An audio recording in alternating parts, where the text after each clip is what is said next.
Saat kita makan, makanan yang masuk ke dalam tubuh akan melalui serangkaian proses metabolisme dengan bantuan enzim-enzim pencernaan. Apa kira-kira enzim itu? Enzim memegang peranan penting di dalam kehidupan karena bisa membantu proses kimiawi di dalam tubuh manusia. Ternyata enzim itu merupakan salah satu bentuk protein fungsional di dalam tubuh. Dan protein-protein tersebut disintesis di dalam tubuh manusia sehingga prosesnya disebut sintesis protein. Bagaimana mekanisme sintesis protein tersebut? Mari kita lihat keterangan berikut ini. Sintesis protein adalah proses pembentukan protein di dalam tubuh yang dilakukan oleh RNA atas perintah atau kode dari DNA. Sintesis protein berlangsung di dalam inti sel dan di dalam ribosom. Masih ingat kan tentang ribosom? Ribosom adalah organel sel yang ukurannya kecil dan padat serta berfungsi sebagai tempat sintesis protein.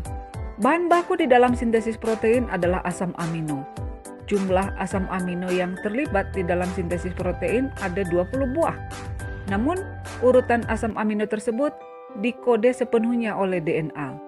Adapun hasil akhir dari sintesis protein ini adalah terbentuknya protein fungsional, seperti misalnya enzim, hormon, keratin, dan hemoglobin. Bagaimana mekanisme sintesis protein tersebut? Mari kita lihat tayangan berikut ini. Mekanisme sintesis protein terdiri dari dua tahapan, yaitu transkripsi dan translasi. Transkripsi adalah proses pencetakan RNA oleh DNA. RNA yang terbentuk dibedakan menjadi 3, yaitu yang pertama mRNA atau dRNA. Ini sering disebut dengan RNA messenger atau RNA duta. Yang kedua, tRNA atau sering disebut dengan RNA transfer. Dan yang ketiga, rRNA atau sering juga disebut dengan RNA ribosom. Urutan asam amino akan ditentukan oleh basa nitrogen yang menempel di rantai mRNA atau RNA messenger. Transkripsi tersebut terdiri dari 3 tahapan, yaitu yang pertama inisiasi atau permulaan, yang kedua elongasi atau pemanjangan, yang ketiga terminasi atau pengakhiran. Urutan proses transkripsi adalah sebagai berikut. Ikatan heliks DNA akan dibuka oleh enzim RNA polimerase dan terbentuk salinan informasi genetik dari DNA.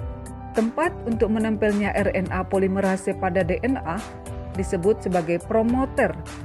Promoter berfungsi untuk menunjukkan tempat dimulainya transkripsi dan menentukan DNA cetakan dari 2 rantai yang ada.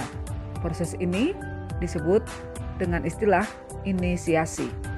2 rantai DNA yang terdiri dari rantai cetakan atau sense dan komplemen atau antisense mulai terpisah. Untuk promoter menempel pada bagian rantai cetakan atau rantai sense. RNA mulai dibentuk oleh RNA polimerase dari titik awal promoter dan bergerak terus di sepanjang rantai cetakan DNA. Akibatnya, heliks DNA terbuka secara berurutan sepanjang 10-20 basa nitrogen. Nukleotida ini dirangkai dari arah 5 aksen menuju ke 3 aksen. Proses ini disebut dengan elongasi. Basa nitrogen yang terbentuk pada RNA merupakan komplemen basa nitrogen pada rantai DNA sense, yaitu sebagai berikut. Basa timin pada DNA untuk cetakan adenin pada RNA. Basa sitosin pada DNA untuk cetakan guanin pada RNA. Basa adenin pada DNA untuk cetakan urasil pada RNA. Dan terakhir basa guanin pada DNA itu untuk cetakan sitosin pada RNA.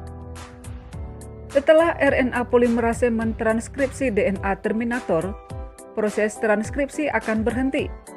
Ini disebut sebagai terminasi. Kemudian RNA akan melepaskan diri dari RNA polimerase.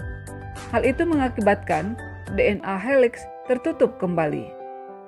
mRNA yang dihasilkan dari tahap transkripsi akan keluar, menuju inti sel, dan terus ke ribosom.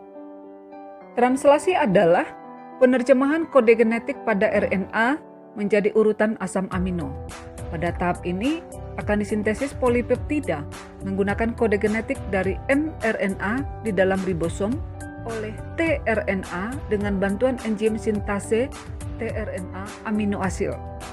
Translasi juga terdiri dari 3 proses seperti pada transkripsi, yaitu ada inisiasi, elongasi, dan terminasi. Adapun urutan dalam proses translasi adalah sebagai berikut. Molekul mRNA berikatan dengan subunit kecil ribosom di ujung 5 aksen. Translasi diawali dari kodon start, yaitu adenin urasil guanin yang ada pada mRNA, lalu tRNA sebagai inisiator yang memuat antikodon urasil adenin sitosin akan membawa asam amino metionin. Asam amino metionin tersebut akan melekat pada kodon adenin urasil guanin. Ingat, metionin itu merupakan asam amino awal dari sintesis protein. Selanjutnya, asam amino lain akan ditambahkan oleh enzim tRNA aminoasil hingga dihasilkan rantai polipeptida lengkap. Translasi semacam itu akan terus berlangsung sampai muncul kodon stop, yaitu urasil adenin-adenin, urasil guanin-adenin, atau urasil adenin-guanin. Jika muncul salah satu kodon tersebut, maka proses translasi akan berhenti. Polipeptida yang terbentuk akan lepas dari ribosom.